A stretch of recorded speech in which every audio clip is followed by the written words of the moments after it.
Hello students, I hope you all will be doing well. And in this lockdown period, as you know, we have completed the very first chapter of geography and we have almost completed the second chapter also. In this video, we will be discussing the last part which was left.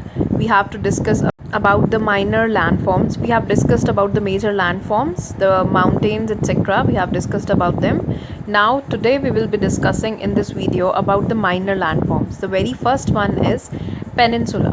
When you see a land mass which is surrounded by water on three sides, and on the other side, which is the fourth side, it is having attachment to the landmass.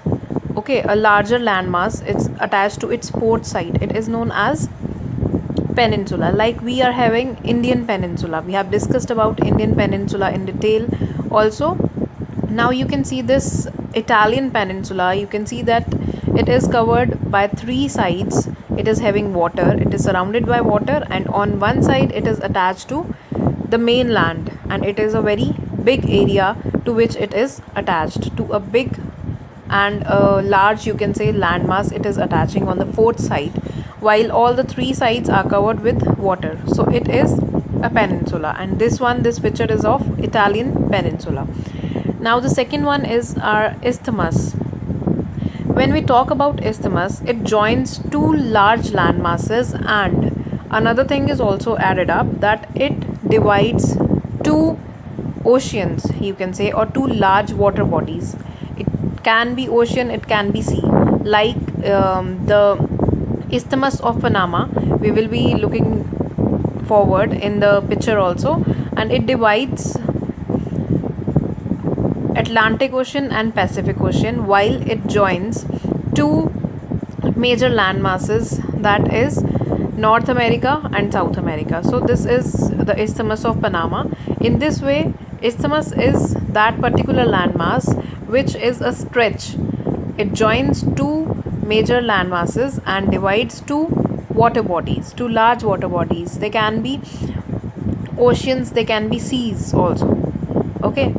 Now talking about the island, this you know very well, that islands are surrounded by water on all the sides. They are not attached to any landmass.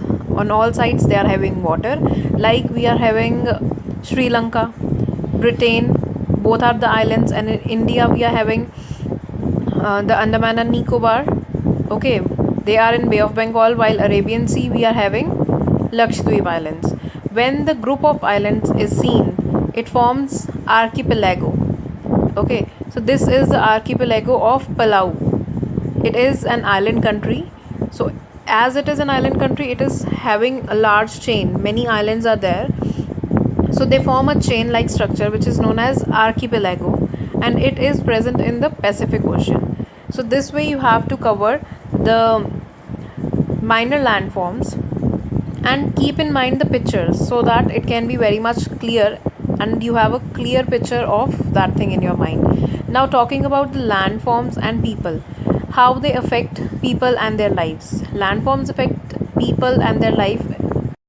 If we talk about a plain, you know that it is very easy to live in that area. It is moreover fertile also. When we talk about desert, and the lifestyle in that particular area is different, so it affects us, the people, in many ways. Like we have discussed the different landforms, we have discussed about the northern plains, that they are very fertile, we have discussed about eastern and western ghats. Also we have covered the Deccan Plateau, Peninsular Plateau, Indian deserts, and the Himalayan range also.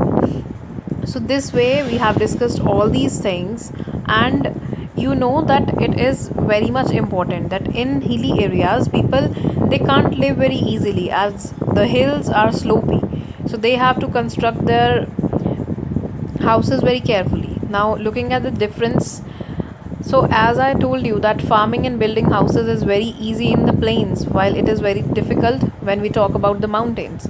And again the roadways, railways, forming the channels, it is again very easy in the plain areas, while in mountainous regions it is quite tough. The reason is the slopy edges and the slopes, where it is quite difficult to form all these things.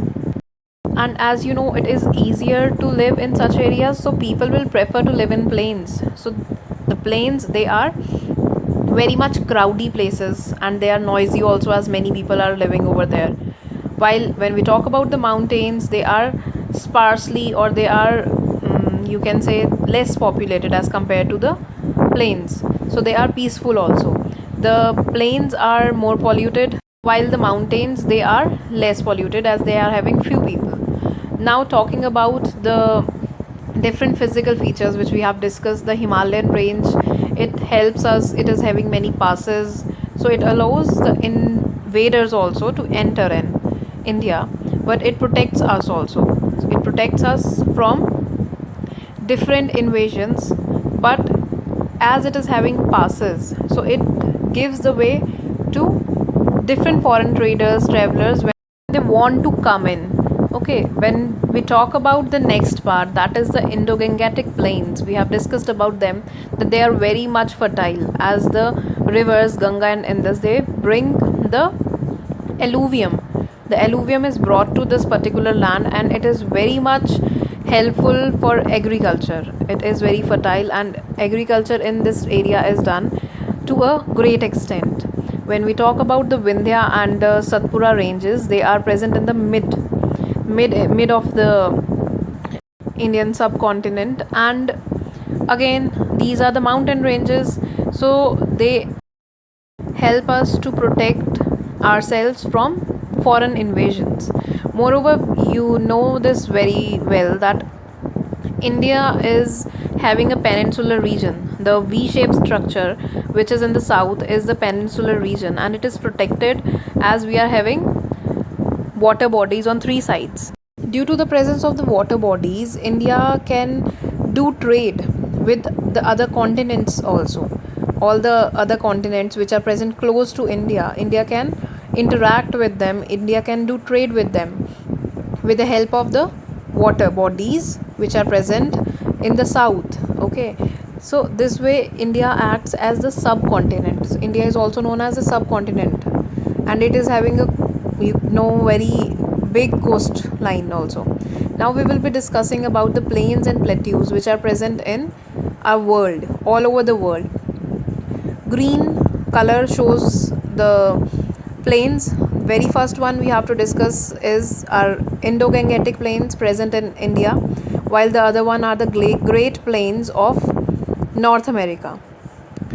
Second thing which we have to discuss is the plateaus. They are in the orange color. So when we talk about the plateaus, you can see that two plateaus are sandwiching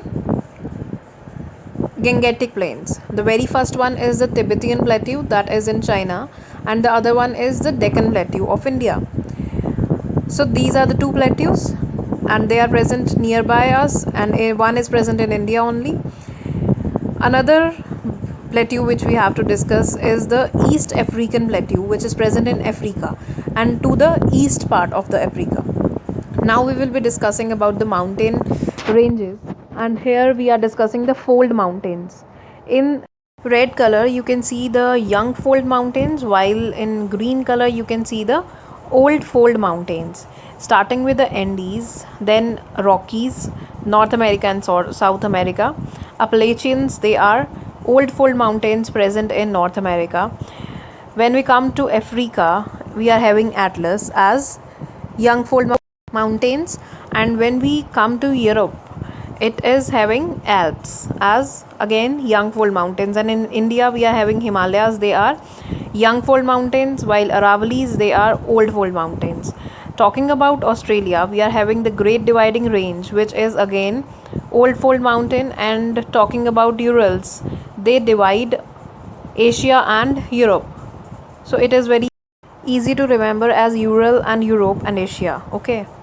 So this was all about the maps of this chapter, the second chapter, and we have completed the second chapter with all this. This was the last video of this chapter. If you have any doubt, just let me know in the comment section, or you can ask me even in the group also. So with this, we will be starting the next chapter in the next video. Till then, complete your back exercises, those I am sending you.